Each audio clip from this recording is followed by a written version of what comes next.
Olá, tudo bem com você? No ar, mais um Universiência, o primeiro programa brasileiro de TV aberta e internet que é produzido por meio da colaboração entre TVs e universidades públicas nordestinas.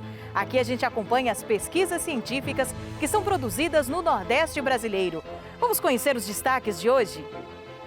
E a batalha da ciência contra o coronavírus continua. Pesquisadores da Universidade Federal de Pernambuco realizam sequenciamento genômico do vírus da Covid-19. Na Universidade Estadual do Sudoeste da Bahia, os cientistas conseguem detectar antecipadamente o cio da vaca através do comportamento alimentar do animal. E veja também, pesquisadores da Universidade Federal do Ceará desenvolvem um sistema sensorial óptico para o monitoramento de dutos de transporte de gás natural.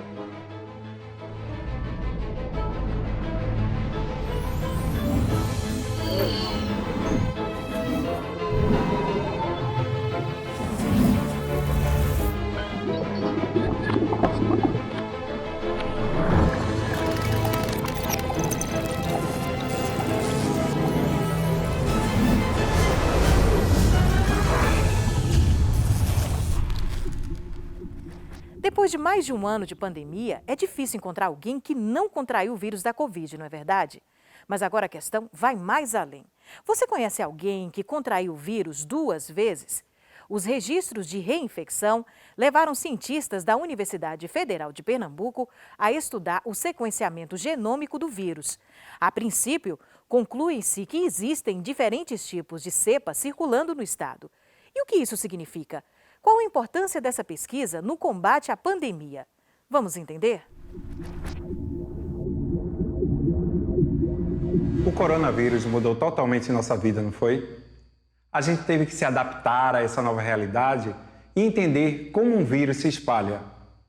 Hoje vamos falar sobre sequenciamento genômico de cepas do coronavírus. Se perder um pouco nesse monte de palavras estranhas, calma que a gente vai explicar direitinho o que elas significam e como estudar isso ajuda a entender e enfrentar a pandemia. Então me fala, conhece alguém que teve Covid 2 vezes? Uma vez sim, 2 não. No bairro que eu moro na Brasília Teimosa, teve uma pessoa que teve 2 vezes. 2 vezes não, só uma. Não, conheço que teve uma, mas faleceu. Conheço, inclusive, aquela menina ali. Minha amiga, ela teve 2 vezes. Ela teve uma que ela disse que foi a mais forte, onde ela ficou com muita febre, tossindo muito. Ela disse que todos os dias ela tossia muito. Ela disse, inclusive, que tipo, depois que ela teve, ela pensou, não vou ter mais. E aí ela tipo, continuou saindo, fazendo aquelas coisas. Aí ela disse que praticamente para ela foi tipo 6 meses imune da doença, mas aí quando chegou agora em dezembro ela pegou de novo, só que foi mais fraco. Ela só ficou sem o paladar e sem o olfato. Conheço pessoas da minha família, médicos, que é a área da saúde. E a segunda vez foi bem pior do que a primeira, o que ela relata que os efeitos foram bem piores. A gente tem circulando no Brasil diferentes cepas do novo coronavírus, ou SARS-CoV-2, como você preferir chamar. E o fato de um indivíduo se infectar com no primeiro momento com uma linhagem específica não significa necessariamente que ele vai estar imune à infecção por um segundo tipo viral, que aparentemente é o que tem acontecido aqui no Brasil e já vem sendo relatado na literatura. Bom, cepas virais são cada população viral obtida a partir de cada amostra de cada paciente. Por exemplo, um paciente que é infectado com uma determinada carga viral, essa carga viral ela vai ter uma conformação genética própria daquele organismo. Então, você não chega a distingui-los em espécies, mas são populações diferentes de SARS-CoV-2. Esse processo de diversificação do vírus ele é natural, é de se esperar que isso aconteça. E o que a gente pode fazer é tentar aprofundar o nosso conhecimento, né, para a gente poder reconhecer os tipos virais que estão circulando, que foi uma forma que a universidade encontrou de fazer uso da expertise instalada na própria universidade para auxiliar a comunidade científica nacional e internacional o reconhecimento da importância dessa estratégia de sequenciamento genômico, que agora nas últimas semanas ganhou notoriedade mundial, porque a partir dela é possível a gente reconhecer os tipos virais que a gente definiu previamente, quais são os tipos prevalentes no estado de Pernambuco, qual a sua provável origem e se a gente poderia associar o processo de diferenciação das cepas que circulam aqui no estado de Pernambuco com o maior ou menor nível de gravidade da doença entre as pessoas. O sequenciamento do vírus aqui na universidade, ele é feito de uma forma que a gente vai tentar ler o material genético do vírus utilizando uma máquina. Então, aqui no laboratório, a gente recebe o material genético do vírus, que é o RNA, e esse RNA ele vai ser tratado para poder ser lido por essa máquina. Então, o RNA do vírus é o que vai conter toda a informação acerca do vírus. Só que, quando a máquina termina essa leitura do genoma do vírus, essa informação está toda embaralhada. Então, a gente passa por todo um processo computacional para organizar essa informação e a gente poder ler o genoma do vírus, saber como é que está organizada a estrutura genômica do vírus, saber se tem uma mutação, se uma letra ou outra muda e o impacto que isso pode ter no SARS-CoV-2 que está circulando aqui no estado. Olha, uma das principais dificuldades para o desenvolvimento do projeto, eu diria que é o custo, que é muito alto, que está envolvido desde a compra da máquina até a compra dos insumos. Também tem a questão da técnica, porque a técnica não é uma técnica trivial.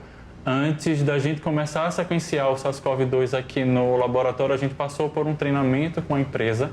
Especificamente em relação à Covid-19, a gente tem um outro tipo de abordagem, outro tipo de projeto que está sendo desenvolvido, que diz respeito à avaliação do fator humano, né, da variabilidade genética dos seres humanos, como um elemento importante também no reconhecimento dos fatores que podem causar maior ou menor gravidade da doença. É um conjunto de informações que precisa ser levado em consideração frequentemente. A gente lida com um patógeno que foi introduzido na natureza faz muito pouco tempo. A minha pesquisa, ela visa investigar quais fatores genéticos eles podem influenciar no desfecho clínico da Covid-19 nesses pacientes. Muitos fatores estão envolvidos no desfecho clínico, né? Tem pacientes que desenvolvem a forma grave e tem pacientes que não. Então, como a gente sabe, muitos fatores podem estar envolvidos e a genética do paciente é um desses fatores. Inicialmente, são feitas coletas de sangue desses pacientes com Covid-19 e aí, a partir desse material coletado, é feita a extração do DNA deles por meio de um kit específico. Por meio desses resultados, né, de quais variações genéticas podem estar influenciando no desfecho, a gente pode predizer o risco clínico desses pacientes e também elucidar novas abordagens terapêuticas. E é através desse projeto que a gente pretende começar a contribuir no esforço mundial de reconhecer marcadores que sejam informativos para maior ou menor suscetibilidade ao vírus e assim os especialistas poderem elaborar sistemáticas de tratamento que sejam cada vez mais eficazes. Tá aí a incansável batalha da ciência contra o coronavírus. Parabéns aos pesquisadores pelos esforços de sempre. E daqui a pouco, os cientistas da Universidade Estadual do Sudoeste da Bahia conseguem detectar antecipadamente o cio da vaca. Fique com a gente.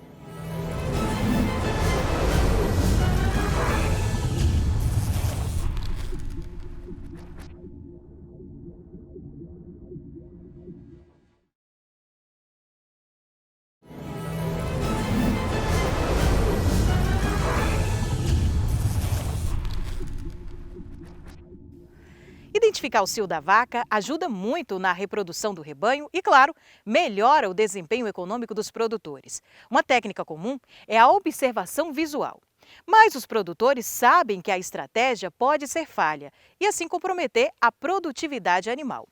E foi pensando nisso que pesquisadores da Universidade Estadual do Sudoeste da Bahia passaram a analisar algumas técnicas, por exemplo, como avaliar as mudanças do comportamento alimentar dos animais para detectar o cio da vaca de forma precoce.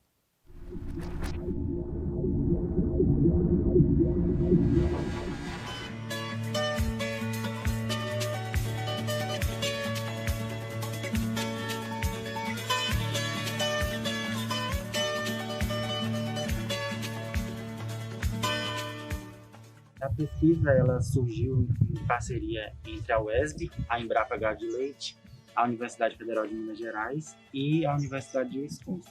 A gente teve 2 grandes projetos, um relacionado com nutrição animal e outro relacionado com a reprodução. E o que a gente viu foi que existia diferença no dia do cio no comportamento ingestivo. Então a gente resolveu estudar essa alteração para a gente conseguir identificar se a gente conseguiria captar essa variação através do comportamento ingestivo desses animais. O momento de inseminar o animal é um momento muito importante para melhorar a eficiência reprodutiva dentro da propriedade. A gente conseguir identificar o mais rápido possível essas alterações no dia do cio e de forma automatizada também, a gente vai conseguir melhorar a tomada de decisão dentro da propriedade e a gente vai ter um tempo maior para decidir que animal escolher na inseminação, manejo reprodutivo dentro da propriedade. Então a gente vai ter um tempo maior para fazer isso dentro da propriedade e melhorar, consequentemente, os índices reprodutivos dentro da propriedade.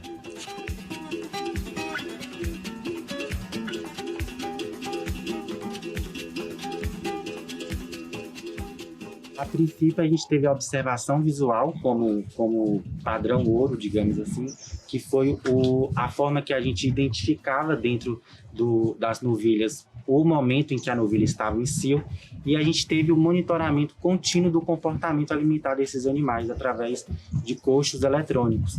Então, a nossa ideia foi justamente juntar esse comportamento que a gente tinha de forma contínua com a observação visual, que foi o primeiro avaliação padrão ouro que a gente utilizou. Os coxos eletrônicos, eles, através de brincos de identificação em cada animal, eles conseguiam identificar quando cada animal foi para o coxo, quanto que ele consumiu em cada visita que ele foi. E aí a gente conseguia identificar, de um período experimental, esse comportamento e associando também ao período reprodutivo. E aí a gente percebeu que no dia do cio essa alteração era percebida de forma significativa no sistema desses coxos eletrônicos. As principais alterações que a gente observou foi diminuição na quantidade de visitas ao coxos. O animal ele reduz também o tempo dentro dos coxos e um dos mais importantes, ele reduz também a alimentação e o consumo de água no período que ele está em cio. Essas alterações elas foram significativas e elas reduziram de 25% até 35% no período do cio.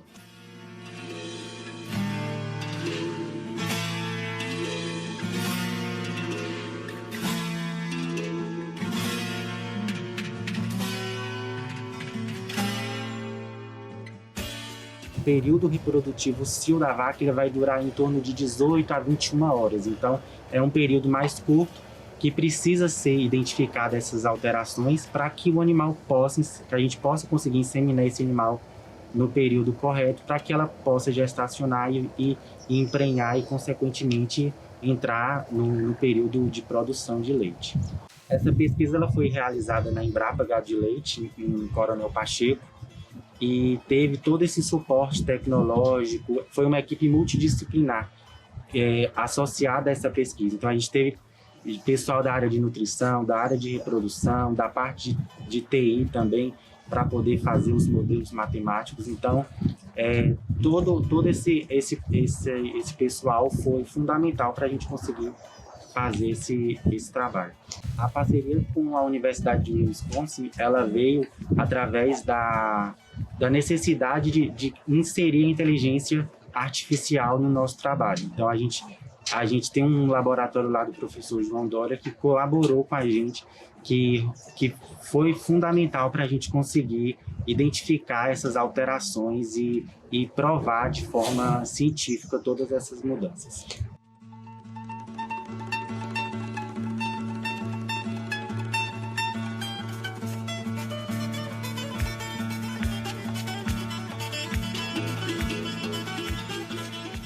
Essa pesquisa ela já foi publicada em uma revista internacional de alto impacto.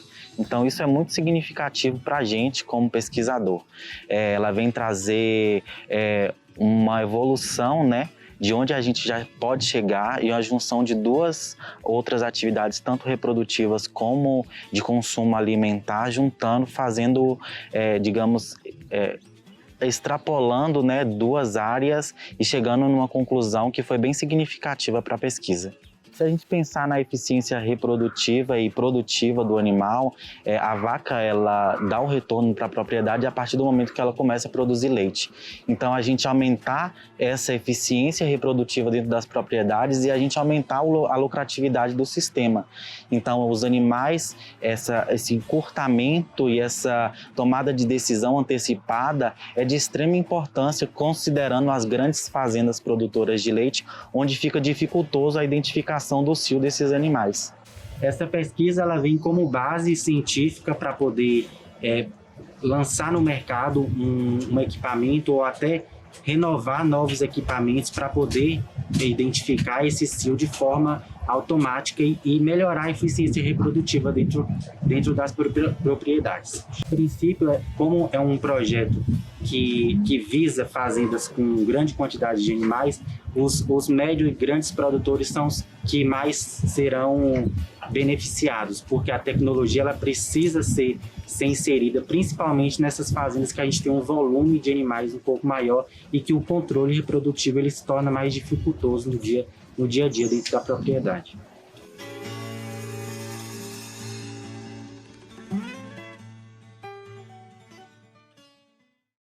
O manguezal de Garapuá, localizado no município de Cairu, na Bahia, foi um dos locais da costa nordestina atingidos pelo derramamento de óleo no final de 2019. Desde então, moradores da localidade retiram toneladas de óleo de forma manual. E apesar do esforço, resíduos químicos continuam presentes, afetando o manguezal. E é aí que entra a contribuição da ciência. Pesquisadores, ex-alunos da UFBA e também diversos parceiros criaram um projeto Bioação Garapuá para combater os males causados por esses resíduos.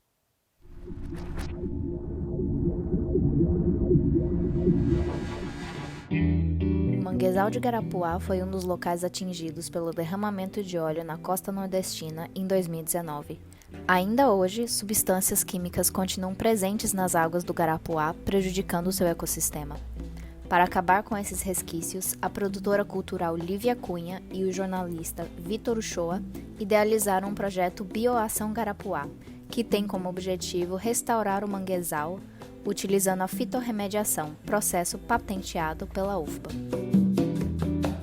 Eu e Lívia Cunha, que é a minha parceira na coordenação do Bioação Garapuá, nós frequentamos a localidade de Garapuá há cerca de 10 anos, né? E ali criamos uma relação afetiva mesmo com a comunidade, de troca, de presença, de contato. E durante o desastre, né, do derramamento de óleo, nós estivemos sempre trocando informações com moradores da comunidade, inclusive fizemos uma mobilização entre amigos, outros frequentadores, conseguimos reunir recursos para mandar para lá EPIs.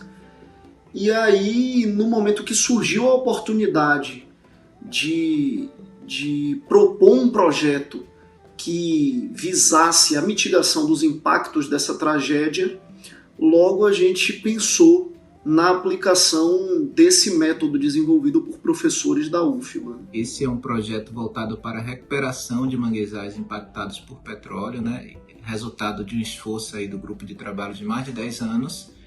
E durante esse período de 10 anos de trabalho, né, de pesquisas na Universidade Federal da Bahia, principalmente geociências, nós desenvolvemos uma patente de fitorremediação.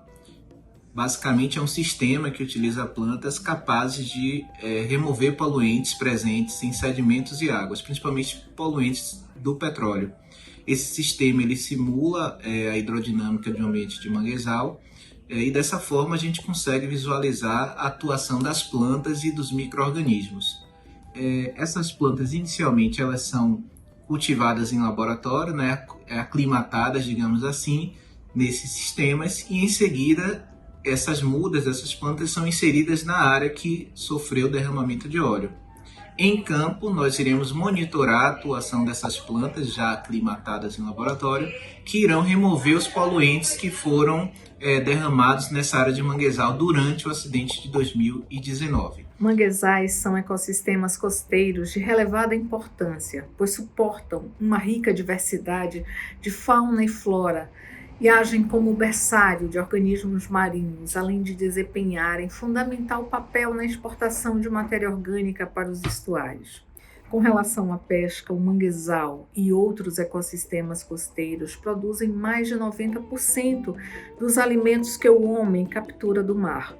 Nossa instituição integra a capacidade técnico-científica instalada há aproximadamente 19 anos. Essas técnicas desenvolvidas a nível laboratorial têm potencial para serem replicadas em maior escala nos ambientes afetados, restaurando consequentemente o ecossistema.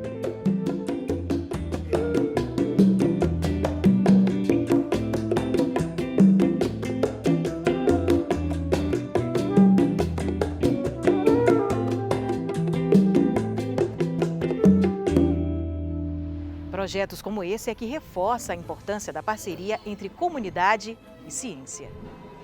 E veja daqui a pouco, pesquisadores da Universidade Federal do Ceará desenvolvem um sistema sensorial óptico para monitoramento de dutos de transporte de gás natural. Depois do intervalo, a gente volta já já.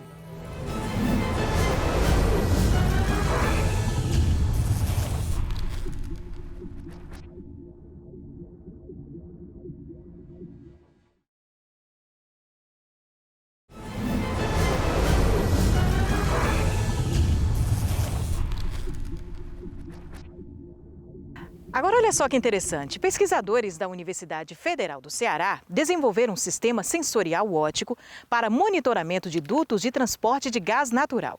Através de um edital lançado pela Fundação Cearense de Apoio ao Desenvolvimento, o grupo teve a oportunidade de adaptar o sistema baseado em sensores ópticos para a manutenção de uma rede de 200 quilômetros de gasodutos da Companhia de Gás do Ceará.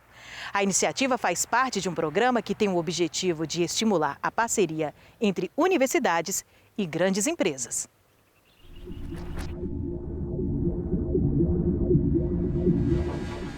Algumas parcerias já nascem grandes. Um trabalho que uniu a Universidade Federal do Ceará e a Companhia de Gás do Ceará vai possibilitar a manutenção da rede de 200 quilômetros de gasodutos que cruza o estado. O gás, para chegar, né, nos nossos clientes, ele parte de um determinado ponto de entrega, onde nós recebemos o gás dos nossos supridores e levamos esse gás até o cliente final, né?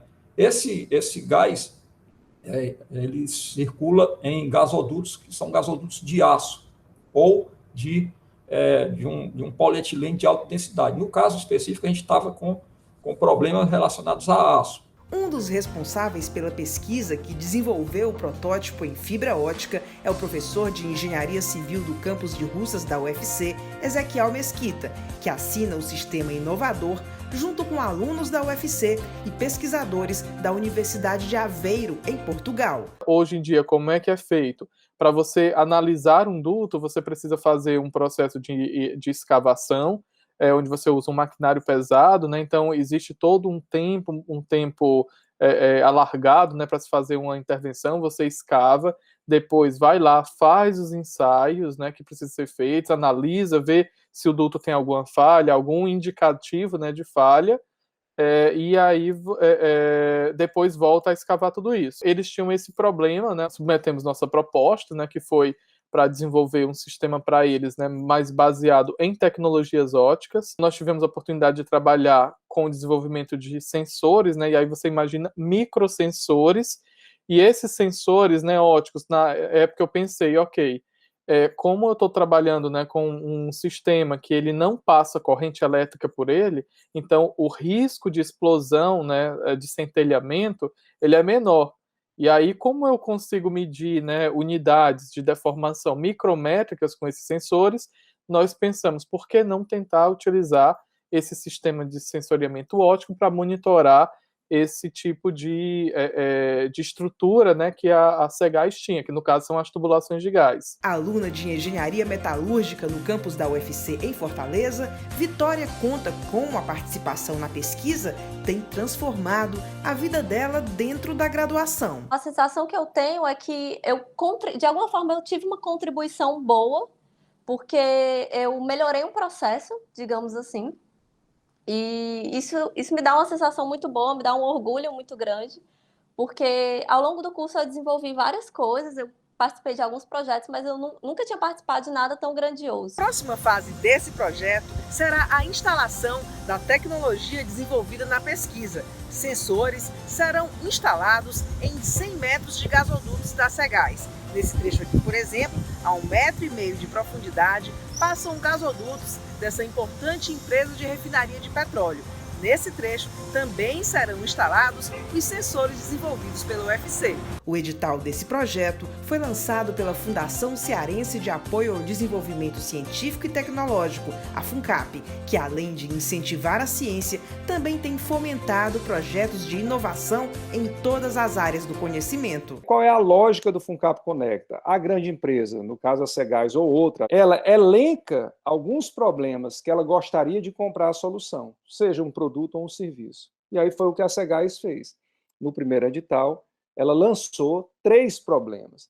E podem concorrer para solucionar esses problemas, essas dores, como se diz no jargão da inovação, tanto empresas pequenas, que são os mesmos clientes, né, eu digo, parecido com o cliente dos editais mais abertos que temos, eles podem concorrer sozinhos ou em parceria com laboratórios de universidade. Na conexão entre ciência e mercado, ganham todos. A gente quer criar esses matches entre empresa e laboratórios, entre grandes empresas e pequenas empresas, e ainda estimula as parcerias entre os laboratórios e pequenas empresas para que eles juntos resolvam melhor a demanda, as dores das grandes empresas do Ceará. Mais uma vez, os nossos pesquisadores mostram a importante contribuição da ciência para o nosso dia a dia. Bom, o Univerciência de hoje fica por aqui. Muito obrigada por sua companhia, mas nós voltamos na próxima semana trazendo para você as principais pesquisas científicas que são feitas no Nordeste brasileiro. Até lá!